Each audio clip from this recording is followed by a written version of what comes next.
Jamás había experimentado un sentimiento de tamaña humillación en toda mi vida, como el que me invadió aquel día crucial. Mi propio hijo, en medio de una multitud de personas que no conocíamos, en una playa repleta, deseó mi fallecimiento en voz alta. Antes de seguir con esta historia que te estoy narrando, te pido un pequeño favor. Suscríbete a nuestro canal. Activa la pequeña campanita de notificaciones porque diariamente compartimos nuevos relatos. No olvides dejarnos tu me gusta y coméntanos abajo desde qué sitio o ciudad nos estás mirando. Mi nombre es Ramón Blanco Morales, tengo 65 años de edad.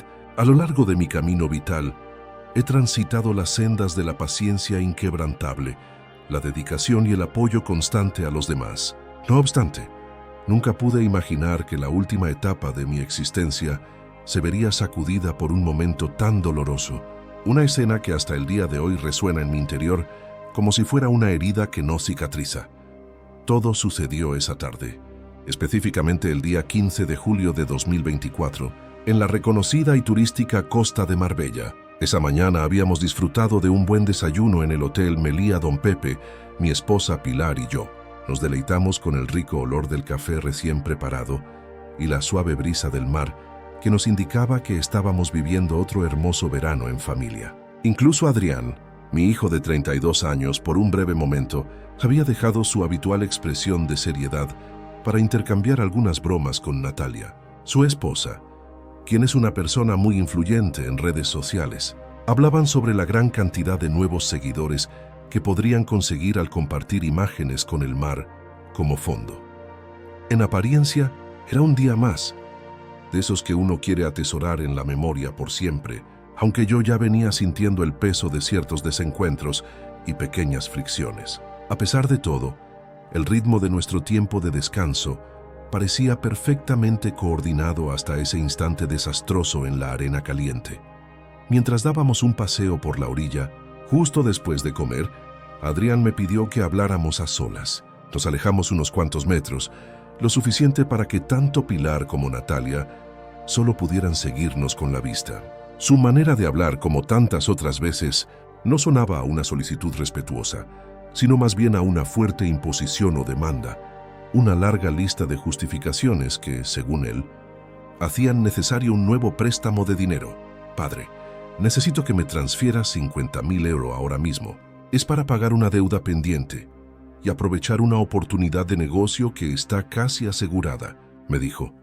Me miró fijamente con esa mezcla de apuro y cierto desdén que había aprendido a notar en sus ojos durante los últimos años. Sin embargo, algo profundo dentro de mí me impidió responder de la misma forma de siempre. Mi corazón comenzó a latir muy rápido, no por miedo a la confrontación, sino por el profundo agotamiento emocional, por esa pena profunda que se acumula cuando uno empieza a sospechar que el cariño ha sido reemplazado por la pura conveniencia económica.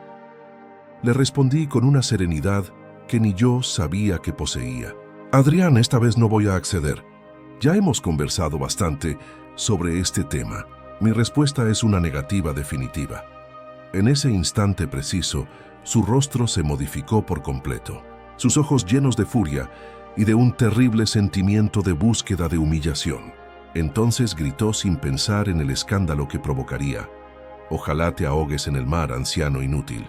El silencio que se instaló en toda la playa fue tan impactante como el grito mismo. Las personas que estaban cerca, tomando el sol o bañándose, se dieron la vuelta primero por la absoluta sorpresa y luego por la gran pena ajena que sintieron. Algunos me dirigieron miradas de disculpa, otros de simple y fría curiosidad. Pilar quedó totalmente paralizada. Su labio inferior temblaba sin control y Natalia, intentando demostrar que no le importaba, se alejó con disimulo. Mi primera reacción fue quedarme completamente inmóvil. El sol seguía brillando intensamente, pero dentro de mi alma se apagó cualquier posibilidad de una solución fácil. Sentí que el mundo se cerraba sobre mi rol de padre, sobre mi valía como hombre respetable, mientras el ruido de las olas se confundía con un murmullo hiriente en mi cabeza. Tomé una bocanada de aire, apreté mis manos con fuerza y mantuve la mirada fija en Adrián, esforzándome por no derrumbarme en llanto ni ceder a la rabia. El resto de aquella tarde se desarrolló bajo una capa espesa de malestar. La gente comentaba a nuestro paso en voz baja. Algunos niños le preguntaban a sus padres por qué aquel señor le había gritado de esa manera tan fea a su papá. Pilar no pudo ocultar la gran vergüenza que sentía, y yo, aunque intentaba parecer fuerte, sentía cómo la estimación y el respeto por nuestra familia se desmoronaban lentamente, como si fueran rocas desgastadas por el constante golpe del océano. Nos marchamos hacia el hotel en un silencio total. No hubo intercambio de palabras entre ninguno de nosotros durante el camino. Natalia sacó su teléfono para revisar sus perfiles sociales, como si la vida real pudiera esconderse detrás de una pantalla. Adrián caminaba por detrás con pasos inseguros y el ceño muy fruncido, todavía envuelto en su propia tormenta de emociones.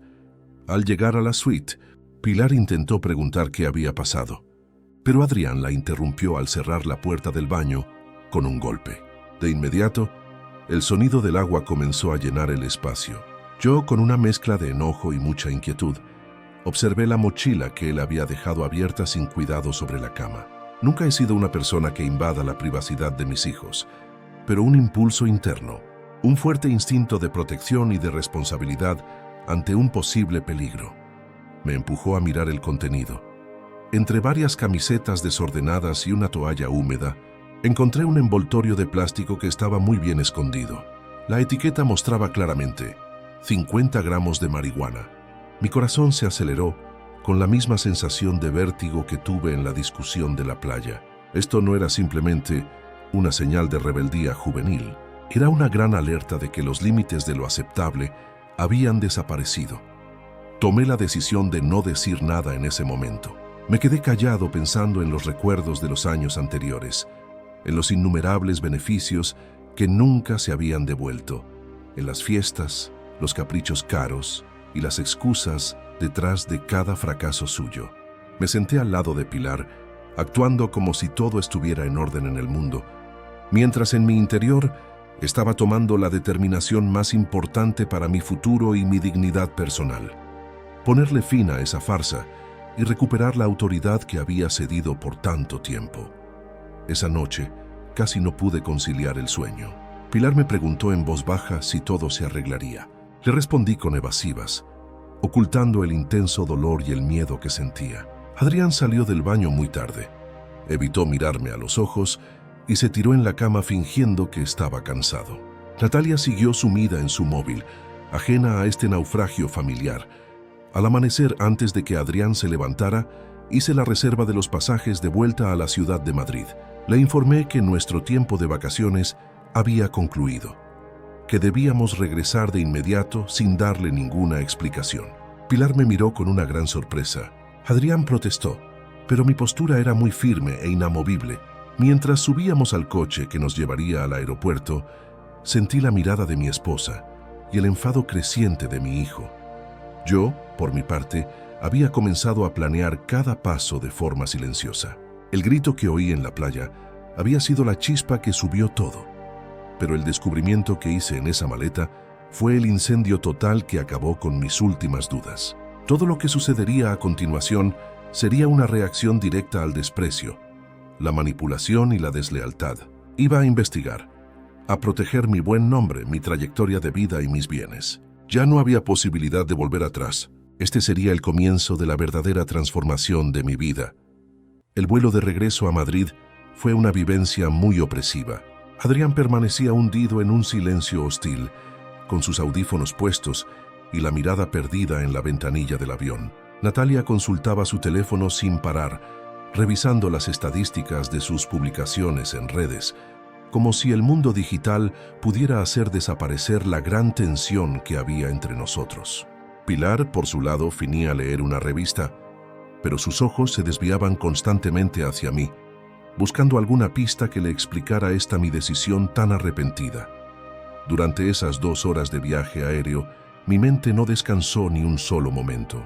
Repasaba cada detalle de lo ocurrido en Marbella, la manera tan hiriente en que Adrián había dicho esas palabras, la vergüenza palpable en el rostro de Pilar y, sobre todo, la imagen de ese paquete de droga escondido en sus cosas.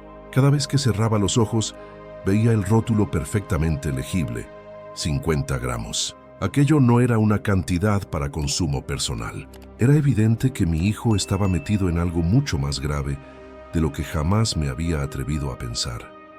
Al aterrizar en el aeropuerto de Barajas, tomamos un taxi de vuelta a nuestro apartamento, en el barrio de Salamanca. El trayecto se dio en el mismo ambiente de silencio incómodo que había marcado todo el día.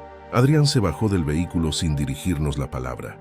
Sacó su equipaje con movimientos bruscos y caminó hacia el ascensor. Natalia lo siguió, diciendo algo en voz baja sobre un encuentro importante que tuvo con una empresa de cosméticos. Ya en nuestro piso, Pilar finalmente no pudo contener su preocupación.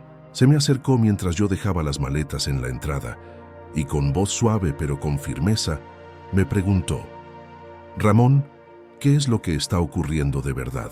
Desde ayer por la tarde estás completamente diferente. Nunca habías cancelado unas vacaciones de esta forma». La miré a los ojos, esos ojos color castaño que me habían acompañado durante tantos años de matrimonio, y sentí un gran peso en el pecho. No podía revelarle aún lo que había encontrado en la maleta de Adrián. Necesitaba tiempo para asimilar la información y para poder trazar mis siguientes pasos. Le contesté con una verdad a medias. «Ha sido un día muy complicado, Pilar. Lo que sucedió en la playa me afectó más de lo que imaginaba. Necesito pensar bien en muchas cosas». Ella asendió, aunque noté que mi explicación no la convencía del todo. Conocía a su marido demasiado bien como para aceptar una simple evasiva. Sin embargo, respetó mi necesidad de estar solo y se dirigió a la cocina para preparar algo de comer. Adrián y Natalia se habían encerrado en la habitación de visitas, donde normalmente se quedaban al visitarnos. Pude escuchar voces altas, aunque no lograba entender exactamente lo que estaban diciendo. De vez en cuando los tonos subían, en especial el de Natalia, que parecía estar regañando a su esposo por algo. Aproveché esa distracción para ir a mi oficina, un lugar que siempre ha sido mi refugio en los momentos difíciles. Me senté frente al escritorio de madera de roble que había sido de mi padre y encendí la lámpara. Era el momento de empezar a entender la verdadera magnitud del problema que tenía enfrente. Saqué del cajón principal todos los documentos bancarios de los últimos 2 años. Eran papeles que habían revisado de forma superficial en el pasado, pero que ahora adquirían una importancia vital. Comencé a organizar una lista cronológica de todas las transferencias de dinero que le había hecho a Adrián enero de 2023, 15,000 K para cubrir gastos de mudanza. Marzo del mismo año, 20,000 FA para invertir en un supuesto proyecto de mi infraestructura, arquitectura. Julio, otros 10,000 ¿sabes? Para emergencias médicas de Natalia. La lista se extendía por varias páginas. Cada excusa había sonado lógica en su momento. Cada súplica había llegado acompañada de razones convincentes y promesas de reembolso que nunca se cumplieron. Al sumar todos los montos, el resultado me dejó helado. Durante los últimos 24 meses, le había entregado a mi hijo la enorme suma de 200,000 euros. 200,000 euros que se habían desvanecido sin dejar ninguna prueba de inversiones reales, mejoras visibles o logros tangibles. Todo lo opuesto. Adrián seguía sin empleo. Vivía en un piso alquilado que yo mismo financiaba de manera indirecta, y su ritmo de vida seguía siendo el de alguien que nunca había tenido que trabajar. Mientras revisaba los papeles, mi memoria comenzó a traer de vuelta conversaciones que en su momento había ignorado. Recordé una llamada que había escuchado por casualidad, donde Adrián mencionaba a alguien a quien llamaba el madrileño y hablaba de saldar cuentas pendientes. También grabé una tarde en la que había regresado a casa y encontré a mi hijo muy inquieto, revisando su celular sin parar y ajustándose cada vez que sonaba. Las piezas del rompecabezas empezaban a encajar de una manera aterradora. Las constantes peticiones de dinero, el comportamiento extraño, las excusas cada vez más complejas y ahora la prueba física de que estaba involucrado con sustancias prohibidas. Todo señalaba a una realidad que yo me había negado a aceptar. Mi hijo tenía problemas muy serios, posiblemente relacionados con dependencias o deudas muy peligrosas. La cena se llevó a cabo en un ambiente tenso y poco natural. Pilar había preparado una tortilla española, uno de mis platillos favoritos, en un intento de hacer que todo pareciera normal. Adrián bajó al comedor con una expresión de mal humor, impidiendo a toda costa mirarme. Natalia lo acompañaba, pero su atención estaba dividida entre lo que comía y las constantes notificaciones que llegaban a su móvil. Durante los pocos minutos que duran la cena, trate de observar de forma disimulada el comportamiento de mi hijo. Sus manos temblaban un poco al tomar el tenedor. Tenía unas ojeras muy marcadas que no había notado en las vacaciones y se movía con la intranquilidad de alguien que está en permanente estado de alerta. Cuando mi teléfono sonó y me levanté para contestar, pude ver cómo sus ojos se fijaron inmediatamente en el aparato, como si temiera que esa llamada tuviera algo que ver con él. Esa noche, después de que Adrián y Natalia se fueran a su habitación, me quedé despierto hasta muy tarde. Pilar se había acostado temprano, exhausta por la tensión emocional del día.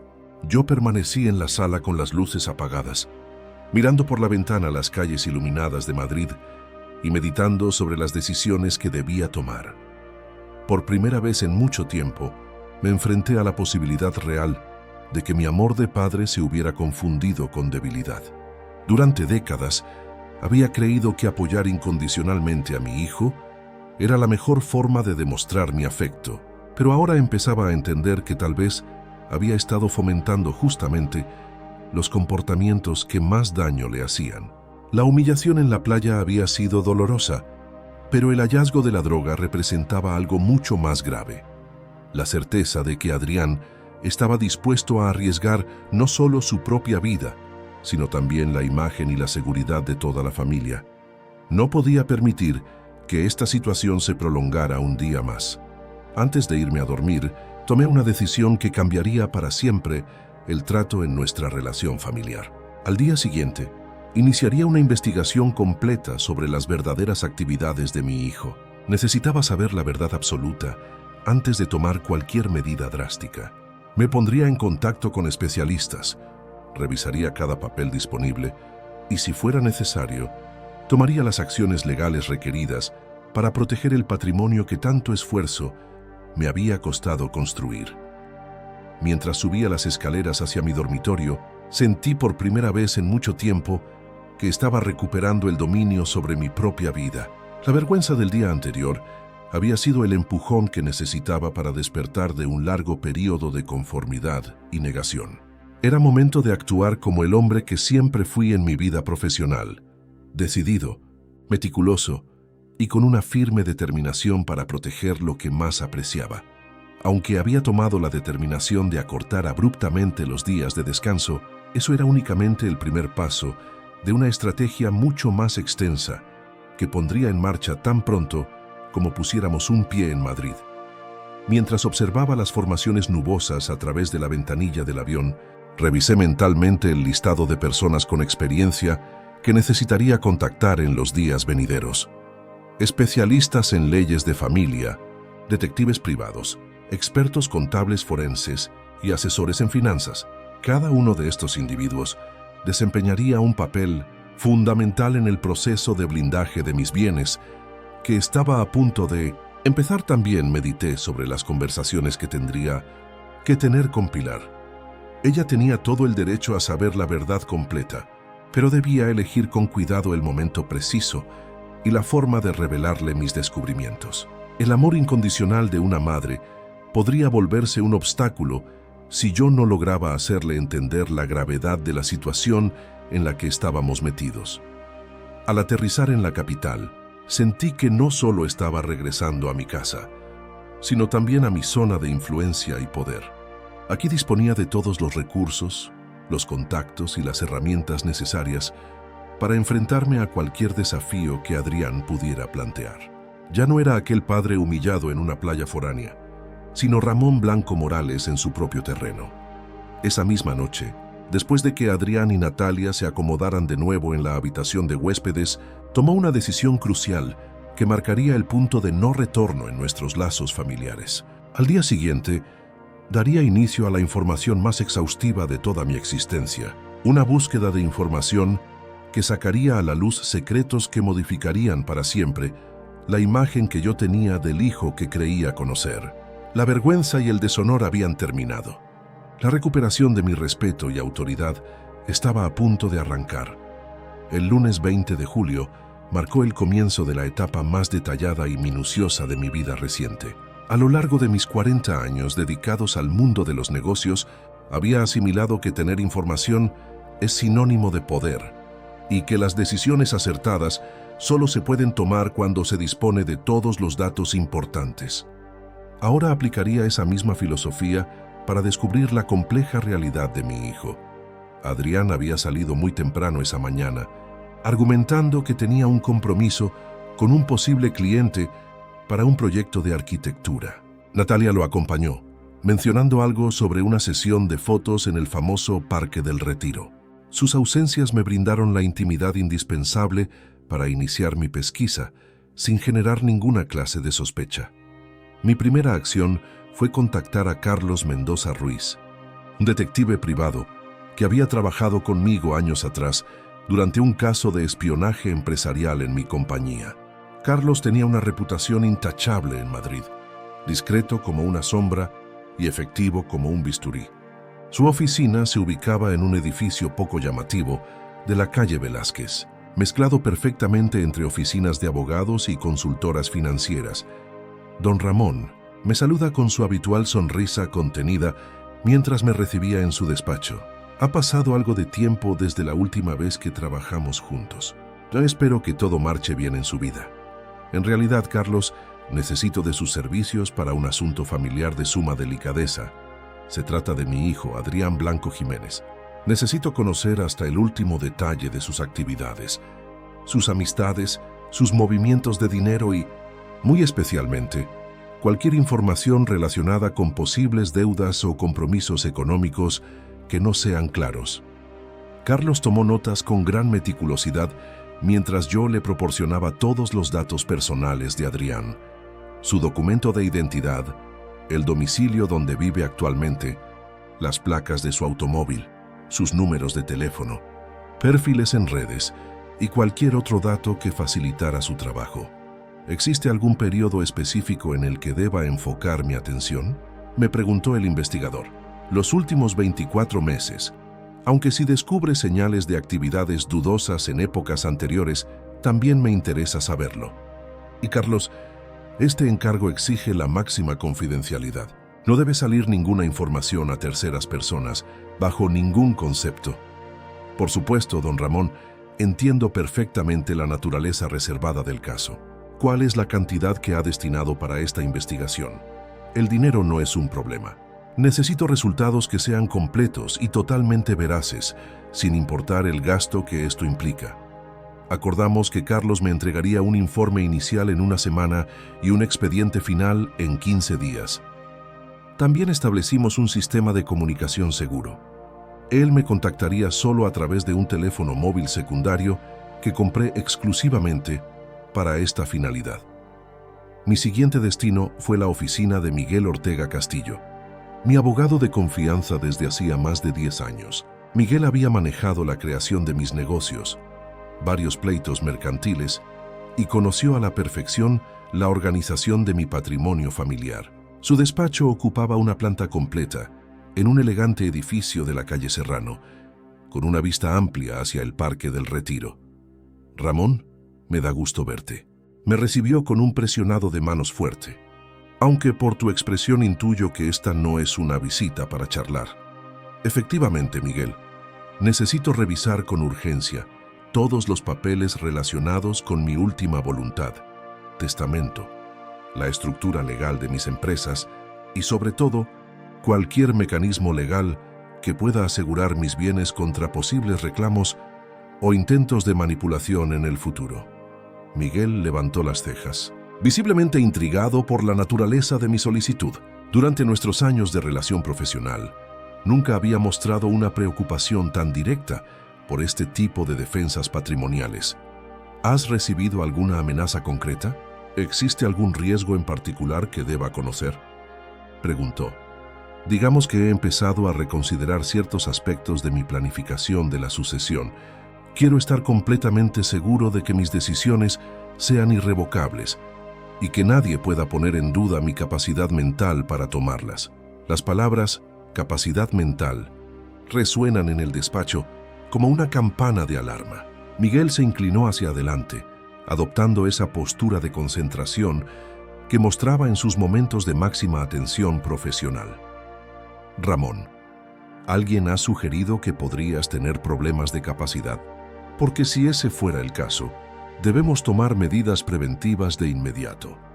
Nadie ha dicho nada aún, pero quiero estar preparado para cualquier cosa que pueda suceder. También necesito información sobre los procesos de incapacitación legal. Quiero saber exactamente qué pasos tiene que seguir una persona para solicitar que se declare incapaz a otra. Miguel tomó notas detalladas mientras analizábamos diversos escenarios y formas de protección. Quedamos en programar una evaluación psicológica de prevención con un especialista de renombre. Asimismo, estableceremos un protocolo de testigos para cualquier decisión importante que tome en el futuro y modificaremos la redacción de mi testamento para incluir cláusulas específicas que anularán posibles impugnaciones. Durante los días siguientes, mientras esperaba los resultados de la investigación de Carlos, decidí llevar a cabo mi propia información inicial. Empecé revisando de forma muy detallada todos los movimientos de las cuentas bancarias, desde las cuales había transferido fondos a Adrián durante los últimos años. El patrón que surgió de este examen fue tanto sorprendente como inquietante. Las peticiones de dinero por parte de mi hijo seguían un ciclo fácilmente predecible.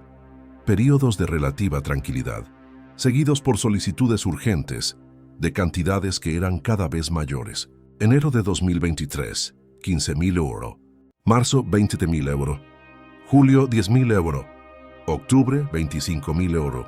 Y así continuaba, con un aumento progresivo que culminó en los 50.000 euros que me había exigido en Marbella. Pero lo más preocupante no era el monto total de dinero entregado, sino la naturaleza de las excusas. Cada solicitud venía acompañada de una historia perfectamente inventada. Inversiones en inmuebles que nunca se concretaban, proyectos de trabajo que jamás se iniciaban, supuestas emergencias médicas que no dejaban rastro en los archivos de los hospitales. Mi hijo se había convertido en un maestro en la invención de mentiras financieras. El jueves 24 de julio, Carlos me llamó usando el teléfono seguro. Su voz sonaba tensa, como si hubiera descubierto algo que prefería no tener que contarme. Don Ramón, tenemos que vernos sin falta. He conseguido información que requiere su atención inmediata. Nos citamos esa misma tarde en una cafetería discreta del barrio de Chamberí, lejos de los lugares habituales que frecuentaba mi familia. Carlos llegó a la hora acordada, llevando consigo una carpeta manila que permaneció cerrada sobre la mesa hasta que estuvimos completamente solos. Lo que le voy a decir no es agradable. Empezó abriendo la carpeta y sacando varias fotografías. Su hijo Adrián mantiene contacto constante con individuos relacionados con el mundo de las apuestas prohibidas y los préstamos abusivos. Las imágenes mostraron a Adrián en diferentes puntos de Madrid, entrando a un local de juegos en la calle Atocha, charlando con hombres de aspecto amenazante, en el estacionamiento de un centro comercial, recibiendo paquetes en encuentros que claramente no eran sociales. ¿Cuánto dinero debes?, preguntó. Aunque una parte de mí ya se temía la respuesta. Según mis fuentes, la deuda asciende a 180.000 euros. La mayor parte corresponde a lo que ha perdido en juegos de azar en línea y apuestas deportivas. Pero también hay una cantidad importante relacionada con préstamos urgentes, con intereses desorbitados, 180.000, una cifra que superaba con creces mis peores suposiciones. Todo el dinero que le había transferido durante los últimos años había ido directamente a sostener un vicio destructivo que había logrado esconder con una habilidad impresionante. Hay más, continuó Carlos sacando otros documentos. Hemos registrado al menos 5 encuentros durante el último mes con un sujeto conocido como el madrileño, quien se encarga de las cobranzas agresivas para varios grupos de prestamistas. Su hijo está sometido a una presión extrema para pagar sus deudas. Y la sustancia que usted encontró en su equipaje, esa es otra fuente de ingresos. Vende pequeñas porciones de marihuana en círculos sociales de alto nivel. No es un gran narcotraficante, pero usa esas ganancias para evitar las amenazas más inminentes. El rompecabezas por fin estaba completo. Mi hijo no era solo un joven irresponsable con problemas de dinero. Era un adicto al juego desesperado, metido en actividades ilegales, perseguido por cobradores violentos y capaz de mentir, manipular y avergonzar a su propia familia con tal de conseguir el dinero que necesitaba para sobrevivir un día más. Mientras regresaba a casa esa tarde, con el informe de Carlos guardado en mi maletín, sentí una mezcla de profunda tristeza y una gran claridad mental. La investigación había confirmado mis mayores temores, pero también me había dado las herramientas necesarias para tomar decisiones definitivas. Ya no se trataba de simplemente ayudar a un hijo con problemas pasajeros, sino de proteger a mi familia y mi patrimonio, de una persona que había demostrado ser capaz de cualquier cosa con tal de satisfacer sus adicciones. Esa noche, después de cenar en silencio con Pilar, me encerré en mi oficina y comencé a delinear la siguiente fase de mi plan. El tiempo de investigar había terminado. Era momento de actuar. El viernes 2 de agosto, amaneció con una luminosidad que parecía reflejar la firmeza que se había consolidado en mi interior durante la noche. Después de analizar minuciosamente el informe de Carlos Mendoza, había llegado la hora de convertir toda esa información demoledora en acciones concretas e inapelables. Mi primera cita del día fue con Miguel Ortega a las 9 de la mañana. Llegué a su oficina con una copia completa del expediente de Carlos, además de todos los documentos bancarios y financieros que yo mismo había recopilado. Miguel. Empecé sin rodeos mientras me sentaba frente a su escritorio. La situación es mucho más grave de lo que pensaba al principio. Mi hijo está involucrado en asuntos que podrían poner en riesgo grave la seguridad de toda la familia. Le entregué el informe y observó cómo su rostro se ponía progresivamente más serio a medida que leía cada página. Las fotos de Adrián con los prestamistas, los registros de sus deudas de juego y, en especial, los documentos sobre sus actividades de venta de droga al menudeo, causaron en Miguel la misma conmoción que yo había sentido el día anterior. Esto es extremadamente grave, Ramón, no solo a nivel familiar, sino también legal. Si las autoridades descubren estas actividades, podrían intentar vincular tus bienes con dinero de origen ilegal. Precisamente por eso, necesito actuar con rapidez y contundencia. Quiero cortar por completo cualquier lazo económico entre Adrián y mis bienes. Además, necesito protegerme de posibles intentos de manipulación o chantaje futuro. Miguel se reclinó en su silla, adoptando esa postura reflexiva que antecedió a su análisis más profundo. Durante los siguientes 30 minutos, discutimos diversas estrategias legales, sopesando los beneficios y los riesgos de cada una. Lo primero que debemos hacer, determina finalmente, es anular inmediatamente todos los poderes y autorizaciones que Adrián pueda tener sobre tus cuentas bancarias, propiedades o negocios. Segundo, modifica tu testamento para incluir cláusulas específicas que lo excluyan de recibir cualquier herencia. Tercero, establece un fideicomiso que proteja tus activos más importantes. ¿Cuánto tiempo tomarán estos trámites? Si procedemos con máxima urgencia, podemos finalizar la mayoría de los procedimientos en una semana. Sin embargo, hay algo más que debemos considerar. Según la información que me ha dado, Adrián podría intentar algún tipo de acción legal de represalia cuando se entere de estas medidas. Miguel tenía razón. Un adicto al juego desesperado, acorralado por enormes deudas y repentinamente privado de su fuente de dinero, podría intentar cualquier maniobra legal para recuperar el acceso a mi patrimonio. ¿Qué clase de acciones podrías intentar? La más probable sería solicitar tu incapacitación judicial, alegando que sufres de demencia senil o deterioro cognitivo. Es una táctica bastante común en casos de conflictos por herencias. Si logra convencer a un juez de que no tienes la capacidad de manejar tus propios asuntos, él podría tomar el control legal de tus bienes. La ironía de la situación no me pasó inadvertida. Yo había previsto exactamente esa posibilidad en nuestra conversación anterior, y ahora se revelaba como un riesgo real e inminente. ¿Cómo puedo blindarme ante ese escenario? Necesitamos documentar de forma exhaustiva tu plena capacidad mental a través de evaluaciones psicológicas y neurológicas con especialistas de prestigio. También deberíamos grabar en video una declaración detallada donde expliques los motivos de tus decisiones, de manera que quede una prueba clara de tu lucidez y tu determinación. Acordamos comenzar inmediatamente con todos estos procesos. Miguel contactaría a los especialistas médicos, iniciaría los trámites para la modificación del testamento y prepararía la documentación necesaria para revocar cualquier permiso concedido previamente a Adrián. Mi siguiente destino fue el Banco Santander, donde gestionaba mis cuentas principales.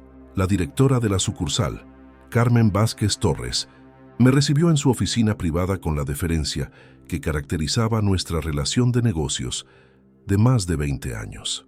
Don Ramón, ¿en qué puedo ayudarle hoy? Carmen, necesito realizar unos cambios urgentes en mis cuentas.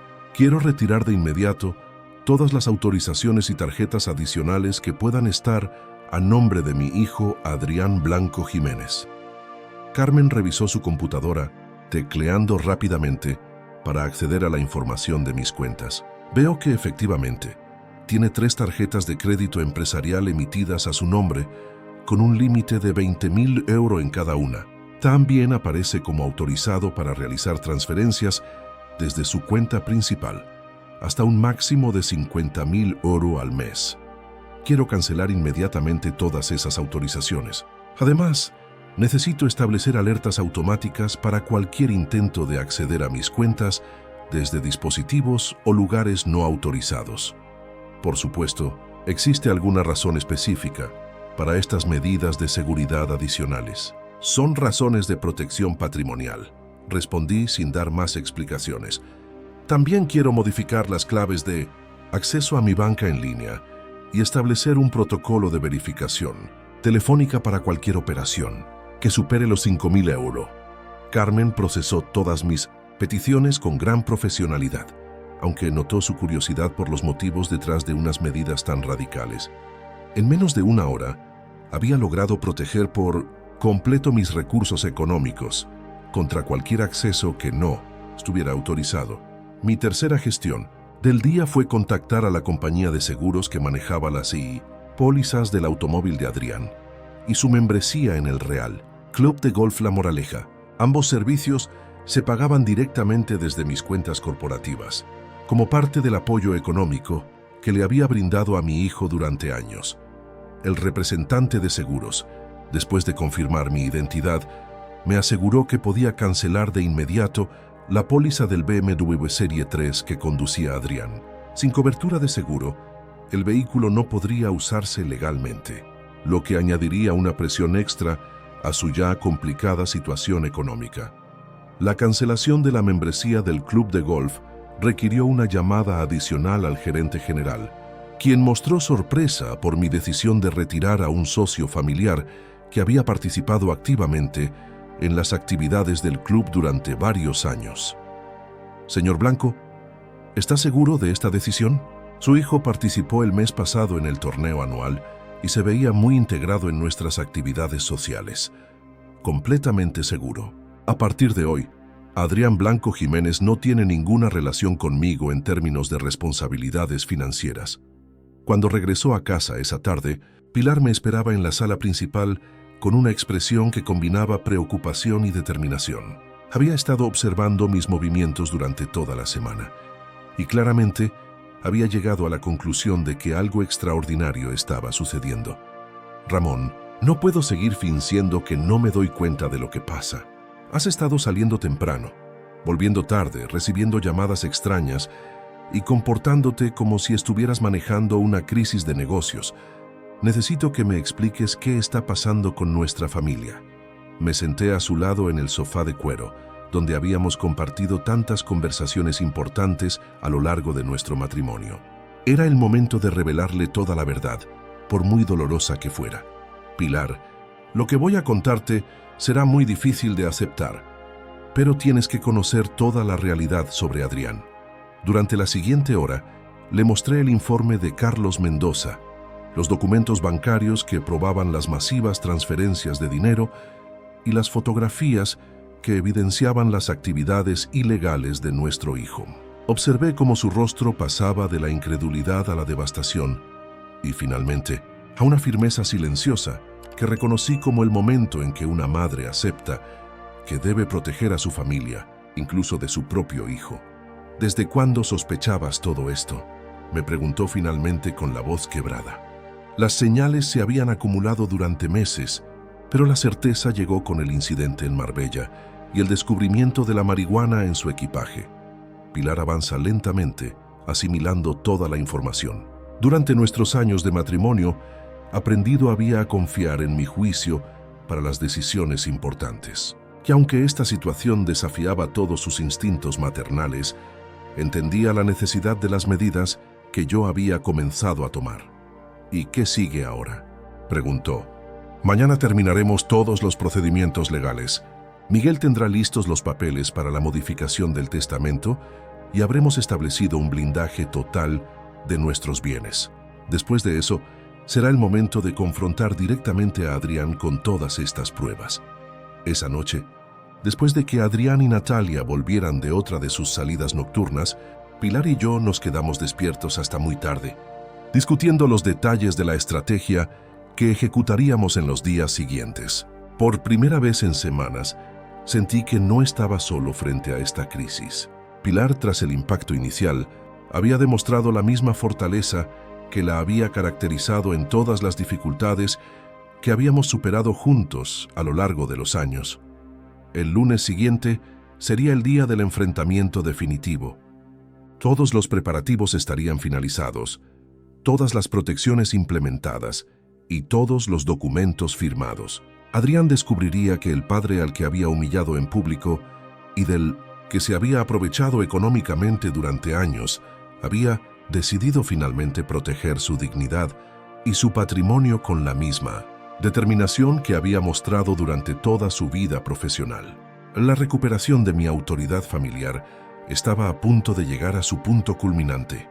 El lunes amaneció nublado, marcando un ambiente de preocupación y quietud en la casa. La angustia había cedido su lugar al cálculo minucioso. Al desplegar cauto de toda mi experiencia como empresario y cabeza de familia, el plan legal, diseñado con precisión en los días anteriores, estaba listo para ser ejecutado. Todo dependía de que cada movimiento se llevara a cabo en el momento y forma correcta. Miguel Ortega llegó a casa a las 10 de la mañana, llevando consigo una carpeta de cuero negro que contenía los documentos preparados para proteger mis bienes. Su habilidad era tan reconfortante como inflexible. No existía margen para fallos o concesiones. Tras los saludos formales, nos instalamos en mi oficina, comenzando la revisión documento por documento. Ramón, aquí tienes la modificación formal de tu testamento, donde se excluye de manera expresa a Adrián como beneficiario directo de la herencia. También he preparado la revocación notarial de todos los poderes, que podrían facilitarle el acceso a tus propiedades y la creación de un fideicomiso inquebrantable sobre tu domicilio principal, las cuentas de inversión y la empresa familiar, explicó Miguel, abriendo los papeles ante mí. Firmé cada hoja con la firmeza de quien sabe que está salvaguardando el fruto de una vida entera de esfuerzo. De forma simultánea se realizó una grabación en vídeo. Sentados frente a la cámara de un notario, exponen los motivos de estas decisiones con un discurso claro y directo, demostrando una total capacidad de juicio y voluntad. Miguel se encargó de entregar copias de todo a los distintos registros públicos y a los bancos implicados. 2 horas después, la nueva estructura patrimonial era ya una muralla legal contra cualquier intento de manipulación o asalto en los tribunales. Al mediodía, recibí la llamada de Carlos Mendoza. El detective privado había terminado de reunir las pruebas sobre la falsificación de firmas en documentos bancarios, además de otras irregularidades cometidas por Adrián.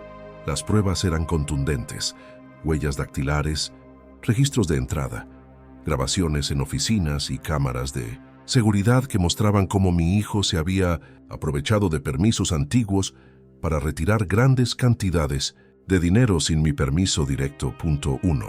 De los documentos que presentó Carlos, era serio especialmente.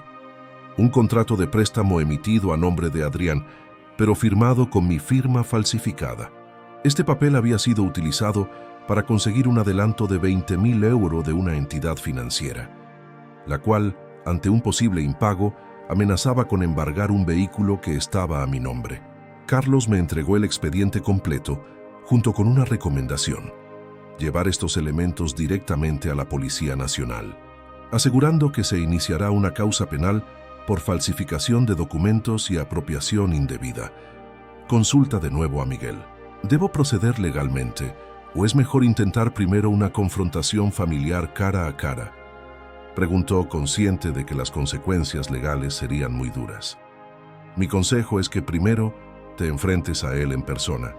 Dale la oportunidad de rendir cuentas y evitar mayores problemas. Si intenta manipular o negar los hechos, él sabrá que los cargos penales están listos para ser presentados. De esa forma, la decisión será completamente suya, respondió el abogado con esa calma profesional que solo muestra a los expertos en crisis familiares. Convocamos una reunión en casa para esa misma tarde, citando también a Pilar y a Natalia. El ambiente anterior era muy tenso. Pilar se mantenía seria y callada, mientras Natalia preguntaba con insistencia el motivo de la convocatoria. Adrián entró con nerviosismo, manteniendo la vista baja, anticipando que un suceso importante y desagradable se acercaba. Nos ubicamos todos en el salón principal de la vivienda. Sobre la mesa, yo había puesto de forma ordenada los documentos del banco, el expediente que el detective me entregó y las actas notariales que acababa de firmar. Les pedí a todos que se sentaran en silencio y con total compostura. El instante que vivimos exigía la máxima seriedad y respeto. Adrián comenzó con voz clara y sin temblar. Durante los últimos 24 meses, ha recibido transferencias de dinero por una suma que sobrepasa los 200.000 euros, utilizando una gran variedad de pretextos. Ahora tengo en mis manos pruebas irrefutables de que mentiste sobre el verdadero destino de esos fondos, usándolos para financiar apuestas prohibidas y otras actividades ilegales. Aquí se encuentran las evidencias fotográficas, los registros bancarios y los contratos que indican que falsificaste documentos. Mi hijo tragó saliva con dificultad. Una gota de sudor frío bajaba por su frente. Pilar se cubrió la boca con la mano, apenas pudiendo contener el llanto que la asaltaba. Natalia presionó la mandíbula con fuerza, claramente impactada por esta revelación inesperada. Además, aquí están las pruebas que confirman que imitaste mi firma para pedir préstamos. Todos estos hechos que ha cometido son delitos penales de gran gravedad. La policía será informada inmediatamente si no colabora en la devolución de todo el dinero y si no renuncia por completo a cualquier derecho o reclamo sobre mis bienes. Adrián intentó murmurar algo, pero Miguel, el abogado, lo interrumpió con voz firme pero serena. Tienes ante ti la posibilidad de evitar consecuencias legales mucho más severas. Todo dependerá de la decisión que tomes ahora mismo y aquí. Un silencio abrumador se apoderó de todo el salón. Natalia se alejó esencialmente de Adrián, mientras Pilar sollozaba con mucha discreción. Yo me mantuve en mi lugar, con la firme intención de impedir que el remordimiento o la piedad debilitaran mi postura. Las condiciones que exijo son muy sencillas, continúa. Debes entregar todos los documentos, bienes y ganancias que hayas obtenido de forma ilegal. Debes firmar ante un notario la renuncia a cualquier aspiración futura sobre mi herencia y tienes que comenzar un proceso formal para tratar tu adicción. Cualquier intento de negar lo sucedido o de buscar algún tipo de represalia será respondido sin demora a través de los medios judiciales.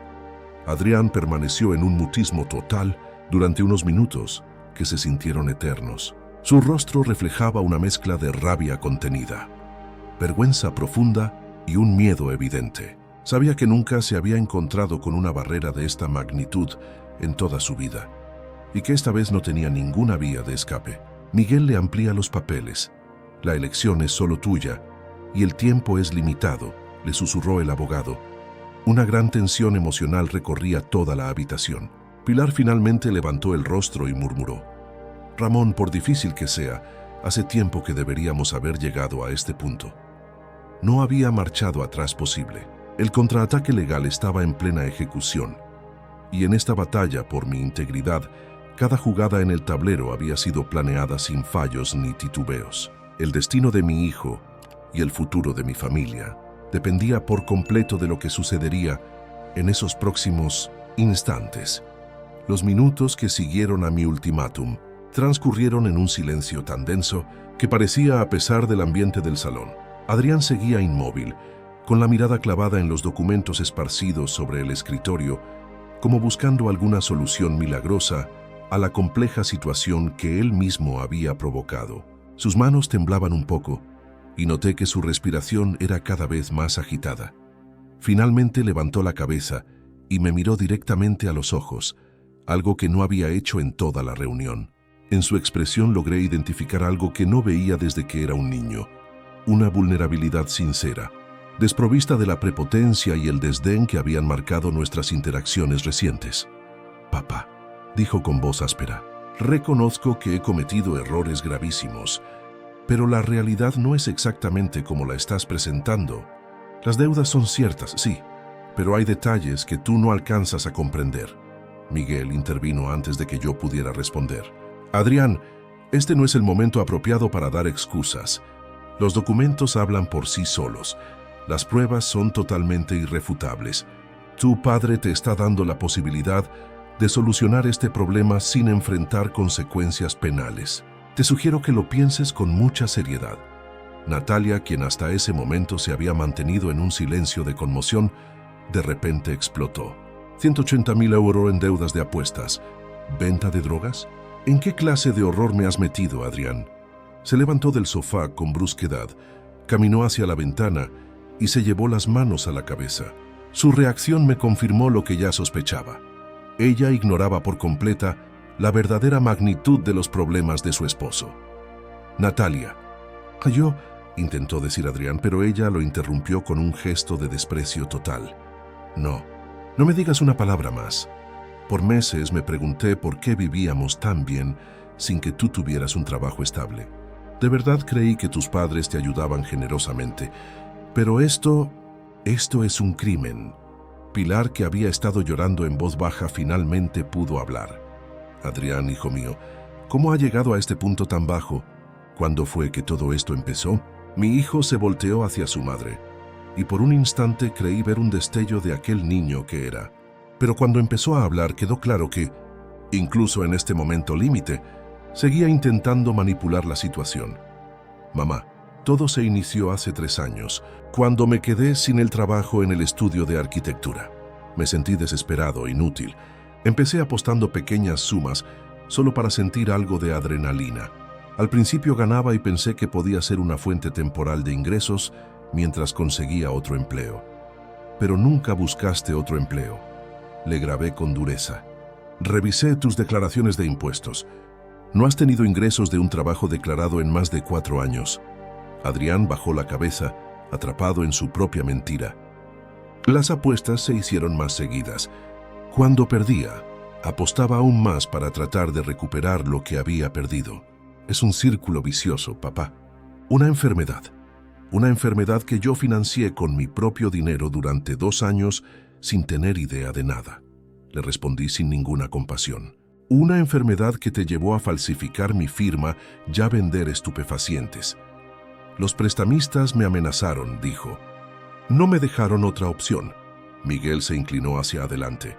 Adrián, comprendemos que pudieras sentirte presionado, pero eso no justifica las actividades delictivas. Tu padre pudo haberte denunciado directamente a la policía. El hecho de que estemos aquí dialogando demuestra que todavía hay una intención de resolver esto en el ámbito familiar. Durante los siguientes 30 minutos, Adrián alternó entre dar justificaciones, suplicar de forma emotiva, dirigiéndose especialmente a Pilar, y momentos de silencio, donde parecía estar evaluando todas sus opciones. Era evidente que estaba luchando internamente entre asumir las consecuencias de sus actos o buscar alguna manera de mantener el acceso a los recursos de la familia. La presión de los acreedores era real, Esto se hizo evidente cuando su teléfono móvil sonó 3 veces durante nuestra conversación. Cada vez que miraba la pantalla, su rostro se oscurecía más. En la tercera ocasión, decidió responder. Ahora no puedo hablar. Sí, lo sé. Necesito más tiempo. 1 semana, por favor. Colgó el aparato con las manos temblorosas y nos miró con una expresión de desesperación total. Tengo hasta el viernes para entregar 50,000 oro. ¿O van a tomar medidas más drásticas? ¿Qué clase de medidas?, preguntó Pilar alarmada. Amenazaron con venir aquí a esta casa. Dijeron que si no pueden cobrarme a mí, buscarán la forma de cobrarse de la familia. Un escalofrío me recorrió la espalda. No solo mi hijo había puesto en riesgo su propia seguridad, sino que había comprometido la integridad física de toda la familia. Esta confesión transformó mi enojo en algo mucho más peligroso. Determinación inquebrantable. Adrián, dijo con voz tajante, acabas de confirmar por qué estas medidas son no solo necesarias, sino de máxima urgencia. No voy a permitir que tus malas decisiones pongan en peligro a tu madre. Miguel tomó notas rápidamente. Esto se considera una amenaza criminal. Podemos pedir protección a la policía y agilizar todos los procedimientos legales. Natalia, que había estado escuchando desde la ventana, se dio la vuelta hacia nosotros con una expresión de incredulidad absoluta. Prestamistas que amenazan a la familia, drogas, falsificación de documentos. No puedo seguir siendo parte de esto. Se dirigió hacia Adrián con paso decidido. Voy a empacar mis pertenencias. Cuando salga de esta casa no quiero volver a verte nunca más. Natalia, por favor, podemos arreglarlo, le rogó Adrián, pero ella ya había abandonado el salón. El ruido de sus pasos subiendo las escaleras hacia la habitación de invitados resonó como una sentencia final. En menos de 20 minutos había perdido a su esposa, y por la expresión de su rostro, finalmente empezaba a entender la gravedad de las consecuencias que se le venían encima. Papá, murmuró, adoptando un tono que no había usado conmigo en años. Sé que he arruinado todo, pero si me ayudas esta única vez, te juro que voy a cambiar. Buscaré ayuda profesional, me alejaré de las apuestas, haré lo que sea necesario. Ya no se trata de promesas vacías, Adrián, se trata de hechos reales.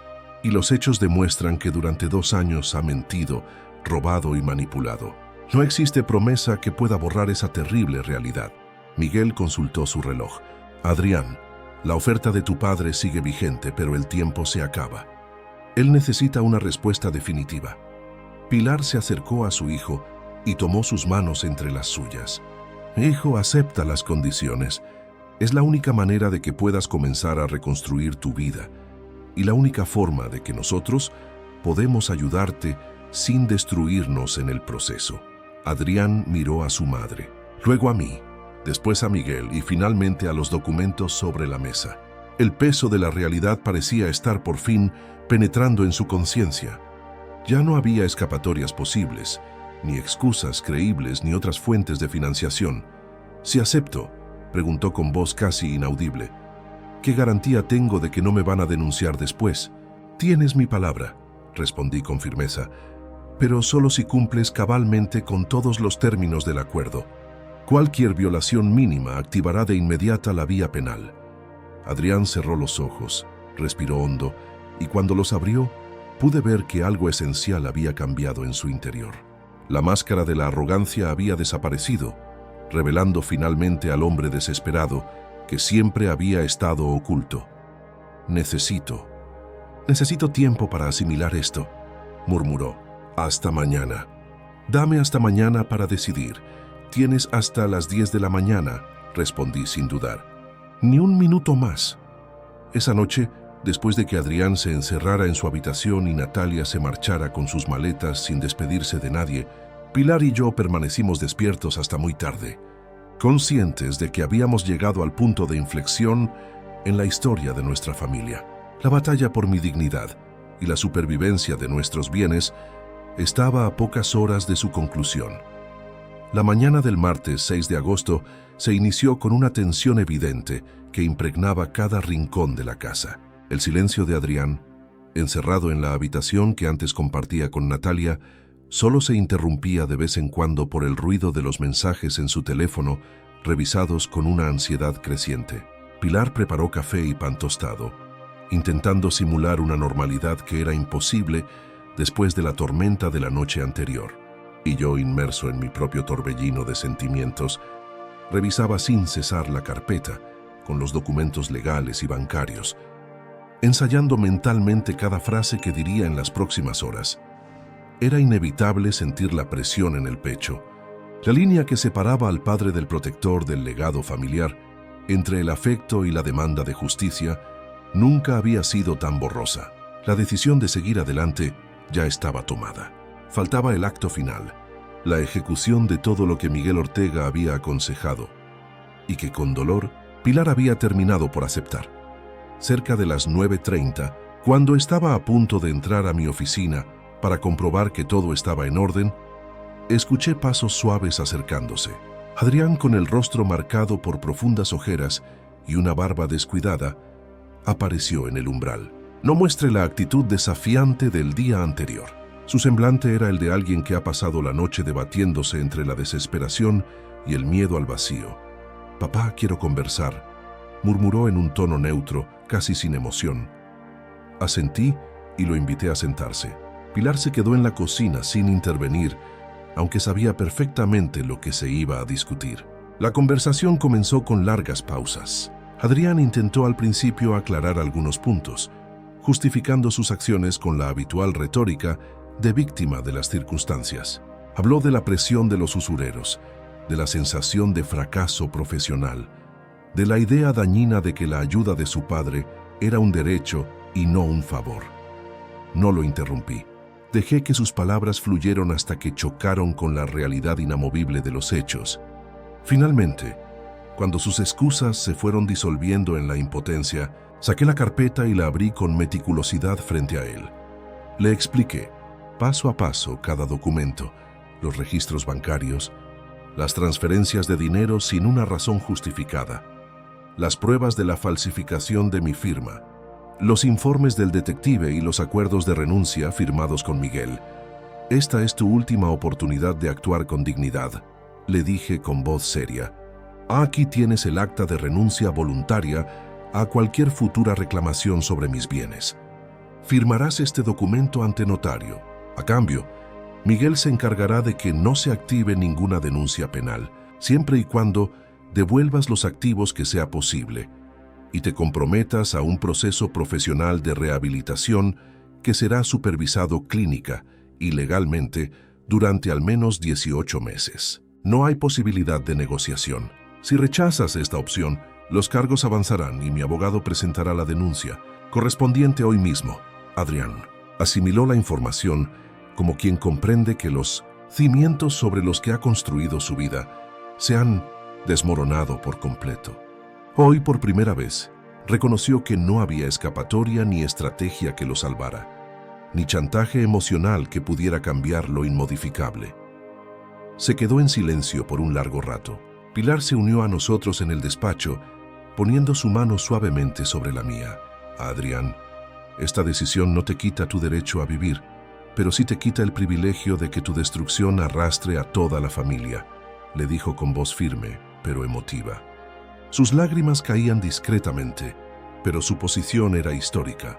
La madre, siempre comprensiva, esta vez se alineaba con mi firme determinación. Finalmente, Adrián tomó el bolígrafo y firmó el acta, rompiendo el acuerdo que lo situaba como heredero de todos los bienes familiares y empresariales. La renuncia era total y sin posibilidad legal de marcha atrás, protegida por múltiples cláusulas y testigos presentes.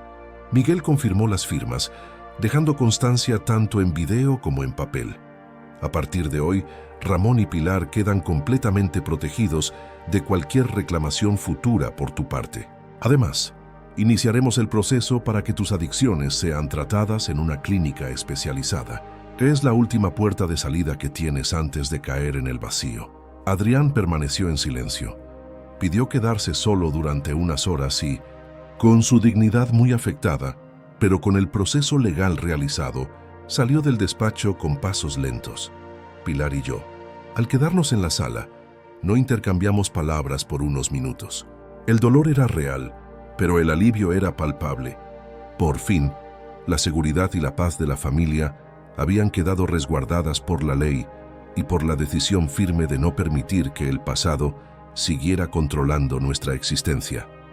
Ese mismo día, Natalia envió un mensaje muy corto confirmando que había abandonado el piso y cortando toda comunicación con Adrián.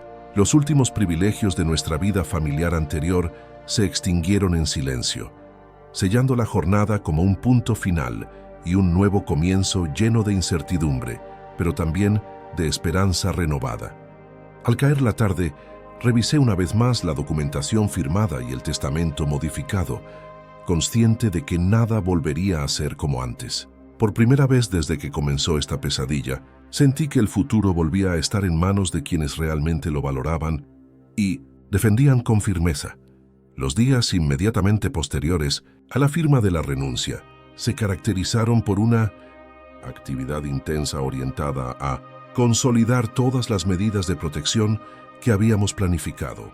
Miguel Ortega trabajó con la precisión de un cirujano, cerrando cada posible debilidad legal que pudiera ser explotada en el futuro. La experiencia me había enseñado que en los asuntos familiares más delicados no es suficiente con ganar una batalla.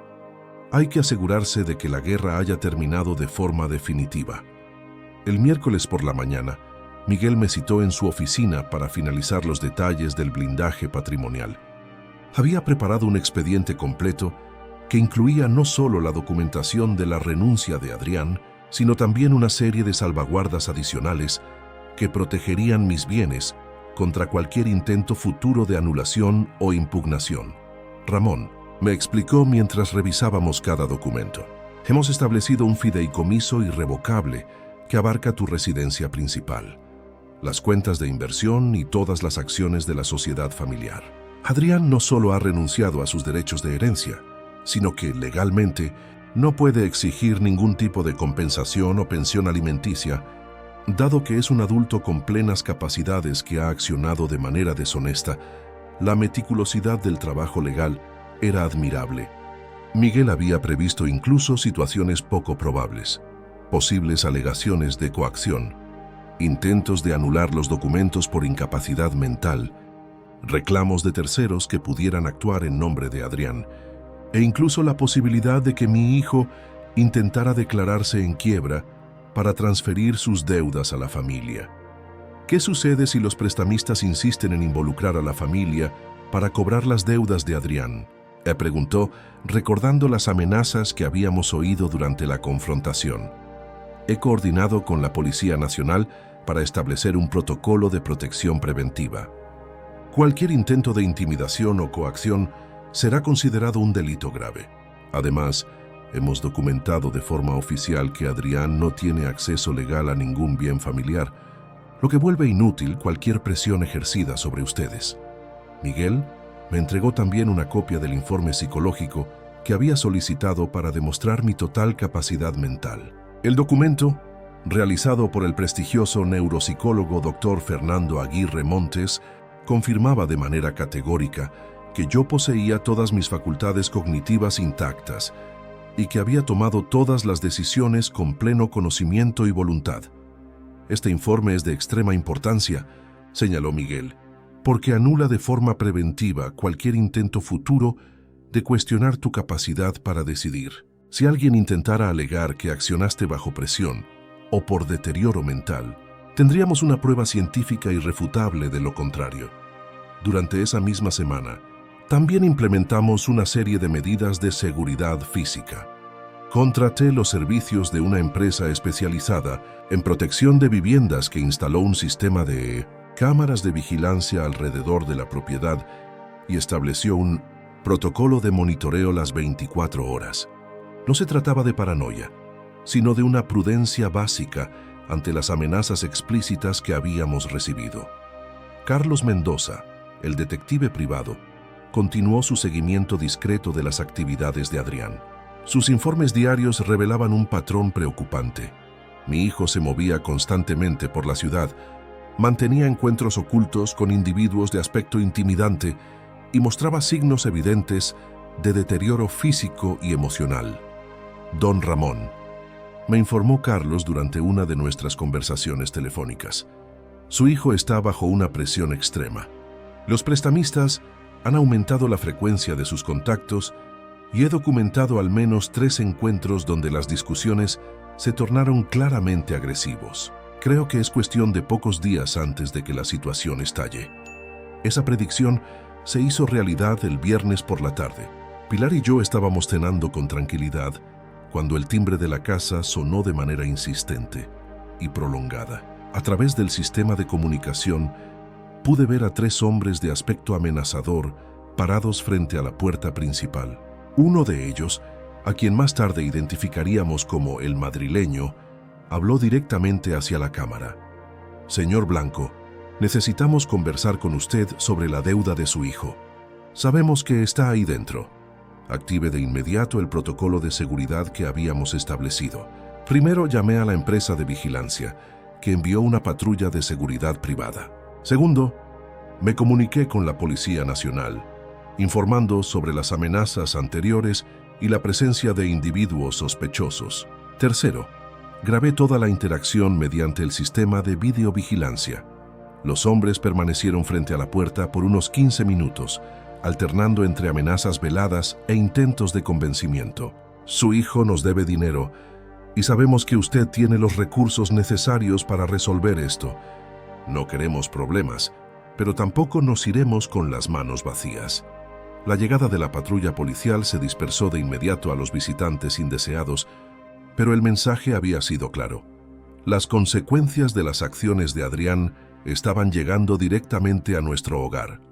Esa misma noche, Adrián apareció en casa visiblemente perturbado. Su aspecto era lamentable: ropa arrugada, barba sin arreglar, ojeras profundas y un temblor nervioso que no podía controlar. Se dirigió directamente hacia mí con una desesperación que jamás le había visto. Papá, los prestamistas estuvieron aquí, ¿verdad? Lo siento muchísimo.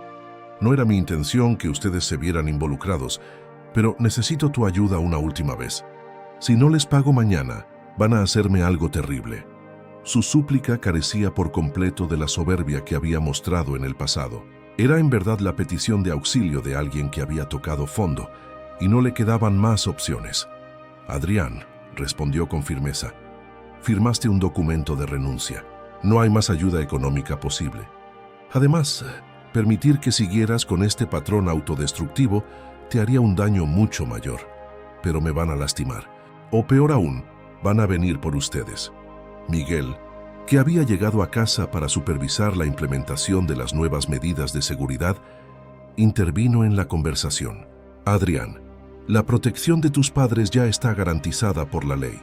La policía tiene un expediente completo sobre las amenazas y cualquier acto de intimidación será perseguido con todo el rigor de la justicia. Tu situación personal es un problema que debes solucionar sin involucrar a la familia. Pilar, que había escuchado toda la conversación desde el salón, se acercó a su hijo con una expresión de dolor, pero determinada. Hijo, te quiero, pero no podemos seguir siendo cómplices de tu propia destrucción. La ayuda que en verdad necesitas no es dinero, sino atención profesional para superar tu adicción. Adrián nos observó a ambos de forma repetida, buscando algún indicio de debilidad o compasión que pudiera aprovechar. Al no encontrar ningún punto vulnerable, salió de la casa dando un golpe fuerte a la puerta, gritando palabras sin sentido que se perdieron en el oscuro de la noche. Aquella fue la última vez que intentó manipularnos de forma directa.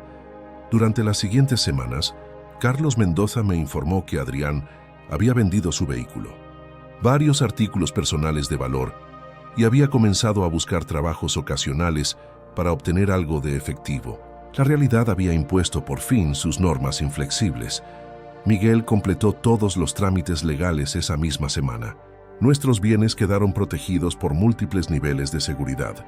Un fideicomiso inamovible, el testamento modificado con cláusulas específicas de exclusión, documentación médica que probaba mi total capacidad mental, y un expediente policial que registraba las amenazas que habíamos recibido. Ramón, me confirmó Miguel en nuestra última reunión de esa etapa. Desde el punto de vista de las leyes, Han obtenido el nivel más alto de protección posible. Adrián no puede reclamar absolutamente nada. Los prestamistas no tienen ninguna base legal para involucrarlos, y cualquier intento de revocar estas decisiones sería automáticamente rechazado por los jueces.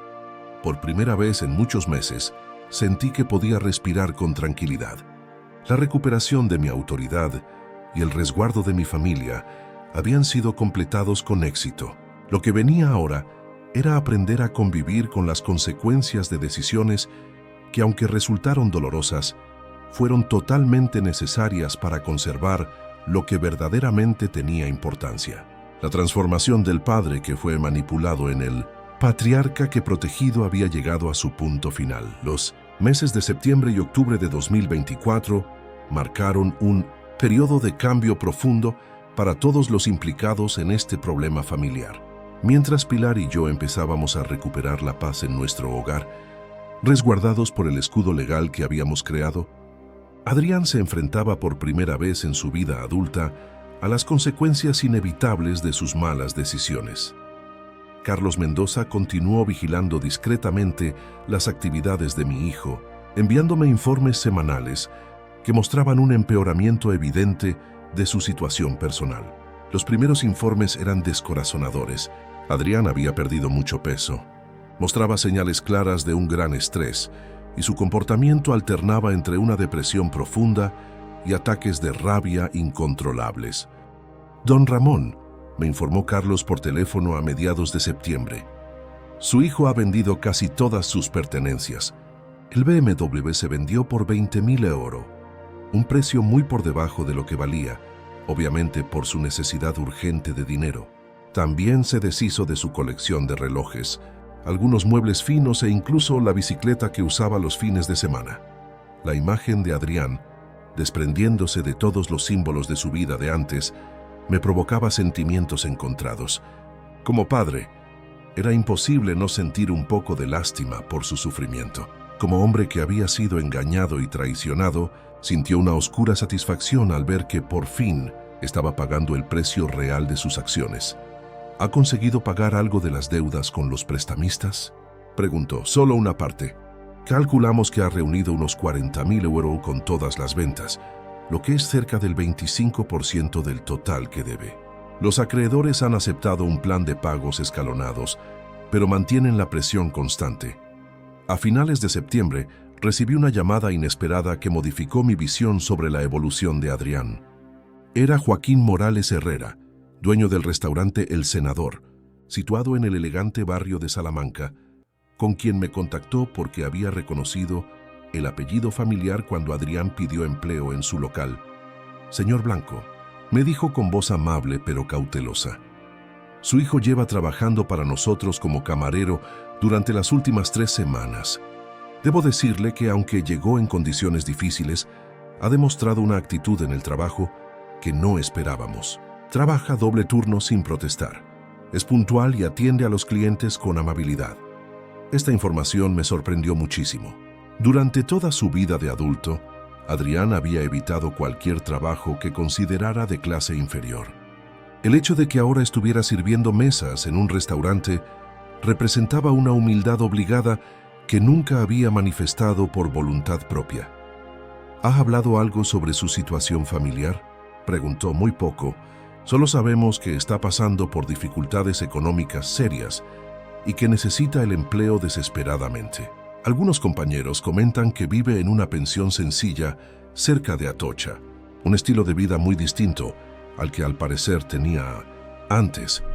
Joaquín me ofreció mantenerme al tanto del desempeño laboral de Adrián y acepté esta supervisión indirecta, como una forma de seguir su progreso sin medirme directamente en su proceso de adaptación. Durante el mes de octubre, los informes, tanto de Carlos como de Joaquín, confirmaron un avance positivo, aunque lento y lleno de dolor. Adrián había comenzado a establecer una rutina fija. Trabajaba en el restaurante de martes a domingo. Asistía de forma obligatoria a las sesiones de terapia para adictos al juego que Miguel había coordinado como parte del acuerdo legal, y usaba su tiempo libre para buscar trabajos adicionales y acelerar el pago de sus deudas. El punto de inflexión llegó a mediados de octubre, cuando Carlos me informó sobre un suceso importante. Don Ramón, ayer presencié algo que creo que le interesará. Su hijo se encontró por casualidad con un grupo de sus viejos amigos del círculo de apuestas. Le ofrecieron unirse a una partida privada con posibilidades de ganar dinero fácil. Adrián los escuchó, dudó un poco, pero finalmente rechazó la invitación y se alejó del grupo. Esta pequeña victoria contra su adicción significaba un progreso más auténtico que todos los años de promesas incumplidas y excusas elaboradas que yo había oído en el pasado. Era la primera prueba tangible de que Adrián estaba desarrollando la fuerza de voluntad necesaria para resistir la tentación que había destruido su vida. Sin embargo, el avance no era constante. Carlos también documentó recaídas ocasionales, noches en las que Adrián visitaba páginas web de apuestas en línea, momentos de ansiedad intensa que lo llevaban a caminar sin rumbo por la ciudad de Madrid, y episodios de depresión profunda en los que parecía al borde del colapso emocional. A finales de octubre, recibí una carta escrita a mano de Adrián. No era una súplica de perdón, ni un intento de manipularme, sino algo completamente distinto. Un reconocimiento maduro y directo de sus errores, acompañado de un informe detallado sobre sus esfuerzos por rehabilitarse. La carta empezaba así: Papá, sé que no tengo derecho a pedirte que leas esto, pero necesito contarte algunas cosas importantes. Durante estos meses, he aprendido lo que significa vivir con las consecuencias reales de mis decisiones.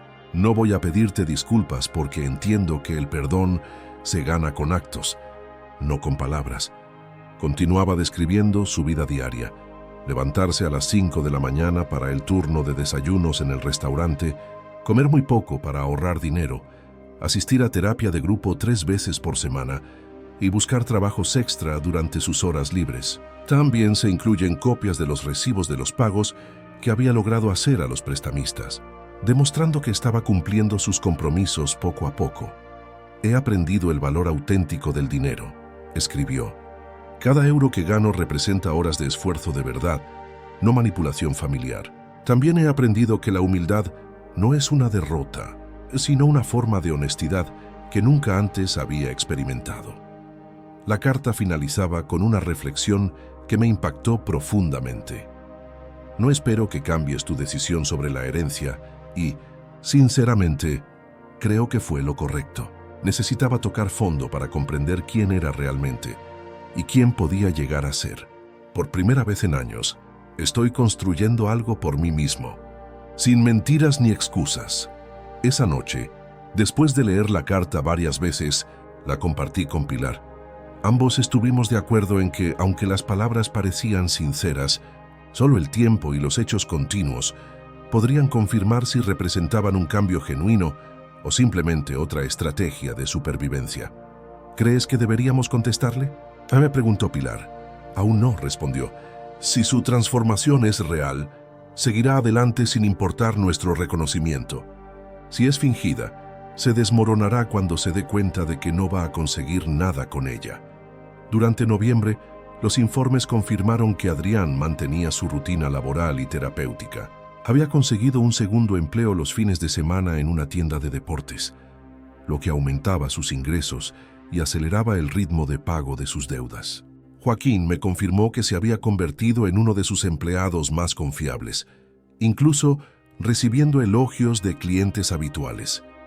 Pero lo más importante era que había dejado de intentar contactarnos.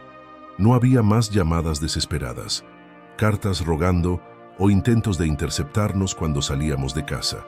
Su silencio no era hostil, sino respetuoso, el reconocimiento de que había perdido el derecho a nuestra cercanía y que solo podía recuperarlo a través de cambios fundamentales en su comportamiento. A finales de noviembre, Carlos me proporcionó el informe más positivo hasta la fecha. Don Ramón, su hijo, ha logrado pagar el 60% de sus deudas. Los prestamistas han bajado mucha la presión y algunos incluso han manifestado respeto por su constancia en los pagos. Además, he visto cambios físicos notables. Ha recuperado un peso saludable, su aspecto personal ha mejorado y muestra señales de estabilidad emocional que no había visto desde que empezamos a vigilarlo. Por primera vez desde el inicio de esta crisis, consideró la posibilidad de que Adrián pudiera, con el tiempo, reconstruir su vida de una forma auténtica y duradera. Sin embargo, mantuve mi promesa de no intervenir en su proceso. Si la transformación era real, debía completarse sin mi ayuda. Si era superficial, se revelaría por sí misma con el paso del tiempo. La lección más crucial que había aprendido durante estos meses era que el amor de padre verdadero a veces requiere la fuerza de mantenerse alejado, permitiendo que las consecuencias naturales actúen sin interferencias compasivas que puedan arruinar el crecimiento genuino. Con la llegada del verano de 2025, el ambiente en nuestro hogar había cambiado completamente. Donde antes existía la ansiedad constante y la incertidumbre, ahora se respiraba una sensación de calma y seguridad que hacía mucho tiempo que no sentíamos. Pilar y yo retomamos viejas costumbres: paseos al atardecer en el retiro, noches tranquilas en nuestro pequeño salón escuchando la radio, tardes de lectura mientras la luz se colaba suavemente por las ventanas. Poco a poco, restablecimos las bases de nuestra vida juntos, celebrando que la paz podía reinar en la casa sin el temor de que una llamada o una visita inesperada lo estropeara todo. Adrián, mientras tanto, seguía a distancia un camino muy distinto. Después de casi un año de esfuerzos continuos, lograba mantenerse alejado de los vicios y la manipulación que habían definido su vida anterior. Los informes de Carlos y los comentarios de Joaquín, el dueño del restaurante, eran cada vez menos frecuentes. La rutina del joven se había estabilizado: trabajo, terapia y la administración cuidadosa de sus pocos ingresos. La transformación de Adrián no fue mágica ni de repente. Hubo días en que la tentación del pasado regresaba disfrazada de oportunidad fácil o deseo de escapar. Pero según los relatos de quienes lo observaban, cada caída era enfrentada con disciplina. En lugar de buscar consuelo en viejas trampas, se dedicaba al trabajo, a la reflexión y al anonimato de su nueva vida. Quizás por primera vez en su existencia adulta, estaba aprendiendo el valor de la perseverancia auténtica. Un detalle que me emocionó en silencio fue el rumor de que Adrián había comenzado a ahorrar pequeñas cantidades, guardando billetes en una caja de zapatos bajo su colchón. No era la cantidad lo que importaba, sino el gesto, la voluntad, aunque tardíamente, de construir con sus propias manos aquello que por tanto tiempo había exigido de otros. También se mencionaba que un par de compañeros del restaurante se habían convertido en su círculo de apoyo, lejos de las amistades dañinas que lo arrastraron por años. Pilar, por su parte, pasó por un proceso de duelo que implicó aceptar que la relación de madre e hijo nunca volvería a ser la misma. Aprendí a valorar el silencio respetuoso por encima del contacto superficial. Sus llamadas ocasionales para preguntar por la salud de Adrián daban lugar a respuestas sinceras, sin caer en viejas dinámicas. Su fortaleza fue, al final, la base sobre la que construimos una nueva etapa familiar, menos dependiente, más honesta y capaz de establecer límites que nunca antes se habían respetado. En uno de esos días de verano, después de una comida tranquila en casa, recibí una carta breve escrita a mano. Era de Adrián. No contenía súplicas ni promesas, solo 4 líneas. Papá, sé que nunca podré reparar el daño que hice, pero quiero que sepas que estoy construyendo mi vida con honestidad. No espero nada de ustedes. Solo quería que tuvieras esta certeza. Doblé la carta y la guardé en un cajón sin responder. El mensaje no necesitaba palabras. Su valor reside en la autonomía y el gesto de respeto. Mirando hacia atrás, entendí que el viaje que habíamos iniciado como familia no fue solo un proceso de defensa de bienes, ni tampoco una lucha de voluntades. Fue, sobre todo, una historia de aprendizaje sobre la dignidad, la paternidad y la posibilidad de establecer nuevos equilibrios cuando todo parecía perdido. La herida tardó en sanar, pero ahora era solo una cicatriz que recordaba las lecciones aprendidas. Mi patrimonio seguía protegido, mi matrimonio se había fortalecido y mi espíritu, por fin, estaba en calma. De Adrián lo único que podía esperar era que hiciera de su nueva vida una obra propia, sin depender del refugio fácil que en otro tiempo habría buscado en nosotros. Haber defendido mi dignidad y autonomía con tanta firmeza no solo salvó nuestro futuro, sino que enseñó a todos los involucrados que a veces el amor verdadero implica dejar que cada uno enfrente de sus propias tormentas. Respetar ese proceso fue el mayor acto de respeto y justicia que pude ofrecer.